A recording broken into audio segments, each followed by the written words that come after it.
hot dog. Hey, what's going on, guys? It's your boy Brandon back with another video, and today we got an unboxing thingamajig for you, and maybe an installation. Well, it is. So to get to the point here, what I have is a brake equalizer for the, if I can get this out of here, it's the parking brake equalizer piece, and I bought this off of eBay for $19, just close to 20. So it's for my 98 Grand Cherokee, and it is a hunk of junk.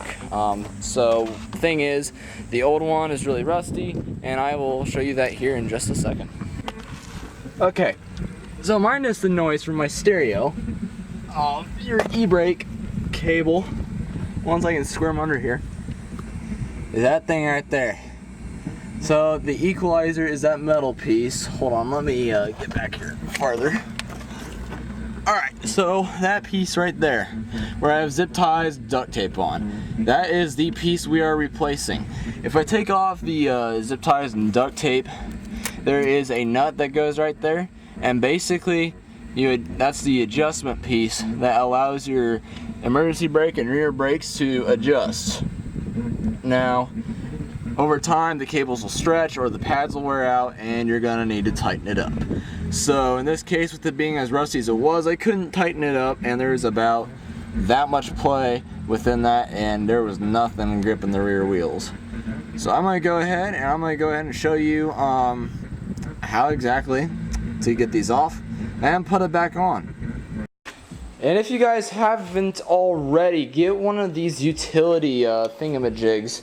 They're like needle nose pliers, you got knives, and I think there's a couple of screwdrivers and whatnot in them. And a lot of them come with some really nice leather cases. This is an older one, so it's obviously got some wear and stuff in the case. And but they are really nice. I'm gonna tell you that now, they are life changers. And with a simple strike with the knife,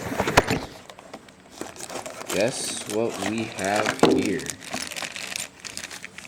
Piece number one, so adjustment piece and a nut, and then I'll give you a better look at that. Two, here's the bracket. It looks a little smaller, I'm not even sure, but it'll work.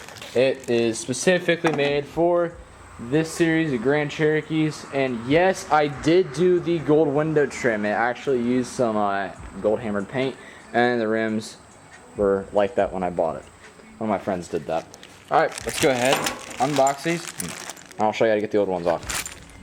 So as you can see, this is really loose. The end of my bolt is like really at the end of my finger here, and then there's about an inch.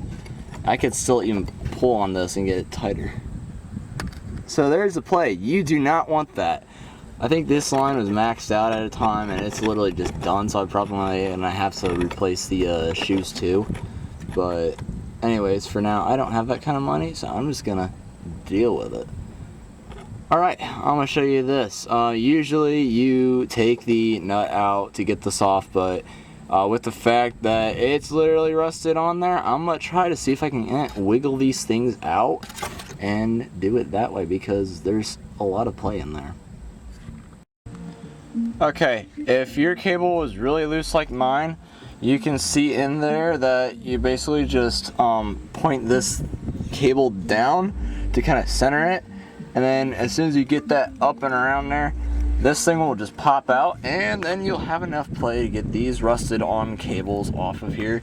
This is going to take a little bit, and I'm doing all the work with the camera down, but basically all you need to do with the way that this is designed is just point that cable down through here, because in these they have those little ball thingamajigs. I think I got that one loose. Thank God, these things are rusted in there good, so they're going to be hard to get out.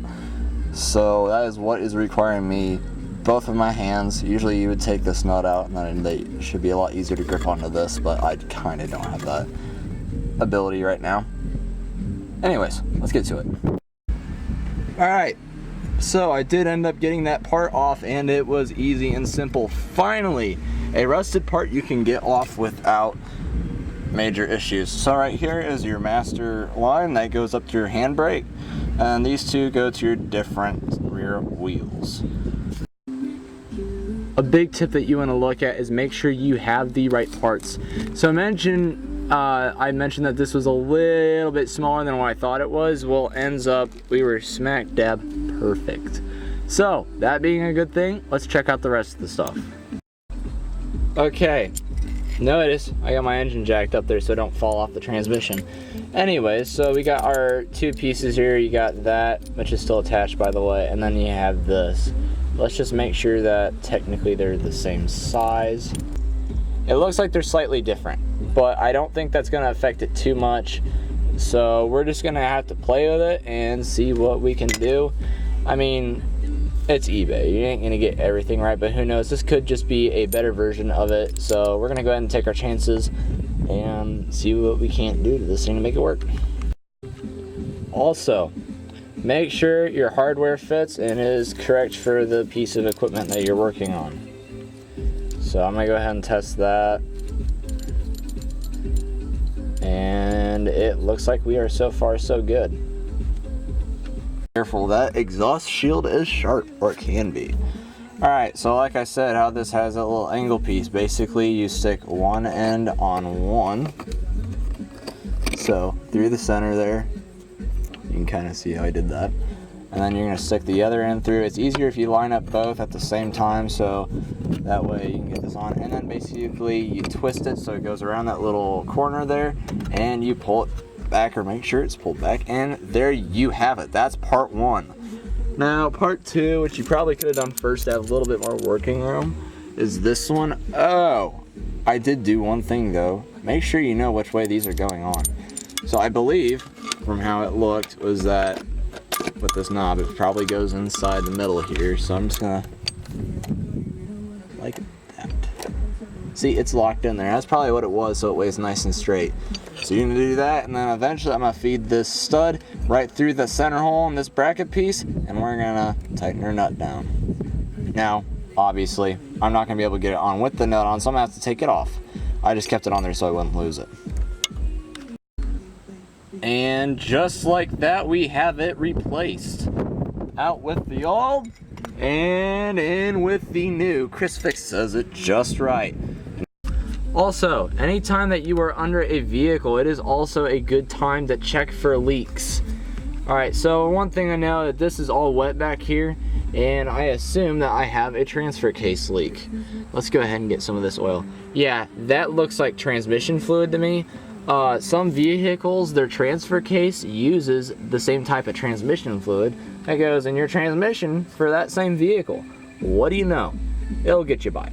Anyways, I also know that I had engine leaks and transmission leaks as well as this transfer case, so it's probably all getting close to being cooked, as this vehicle already has 229,000 miles on it. Okay, so on these Grand Cherokees, your e-brake is right under this mound of crap right here. Oh my goodness, we made some progress. So before, when I was able to pull this, I could pull it literally all the way up, which is about here, and it would still wouldn't grab. But look at this. Oh my gosh! That's on there hard. You can't even... Ugh. Yeah, sorry for shaking the camera there, but that is to show you proof. That won't go up very far. I think our e-brake's working. Another good way to test that would be to put this in neutral, because this thing does not run right now. The whole engine is missing except for the block and pistons. Alright, so basically all you do is that you turn your key on. I'm not going to do that with the battery hooked up because that will squirt fuel all over my engine bay, and I don't want to do that. So eventually I'm going to put this into neutral. I'm going to show you that here in just a second, and we're going to see if this parking brake is doing its job without having to tear apart the rear end. Okay, so first I'm going to show you with the e-brake off what it feels like in neutral. After I turn my key on. So I'm in neutral right now. And basically your car's transmission is disengaged. So if you push on it or whatever, you can get it to roll. I'm just making mine roll just the slightest bit. So that being said, you know you can push a vehicle back and forth just a little bit. I'm gonna lift up really hard. 2 clicks or so on that. You can adjust your e-brake how you feel. So if you really don't want it tight like that, you can loosen it. And it looks like my back shoes on this thing need replaced because this thing is still moving. So that is how you can tell that is working. And that is how you do it. Thank you guys so much for watching. And as always, like, share, subscribe. I know this is a fairly new channel, so it's not gonna have much good content. So be sure to drop in the comments what you want to see on this vehicle. I need some good ideas for upgrades. I don't care if they're crazy or if they're great or whatever it is. If you have something really crazy that you want to try with this vehicle, I don't care. It could be a fart cam muffler with a 4-inch exhaust. It could be anything. Let me know in the comments below, and I will see you next time. Brandon out.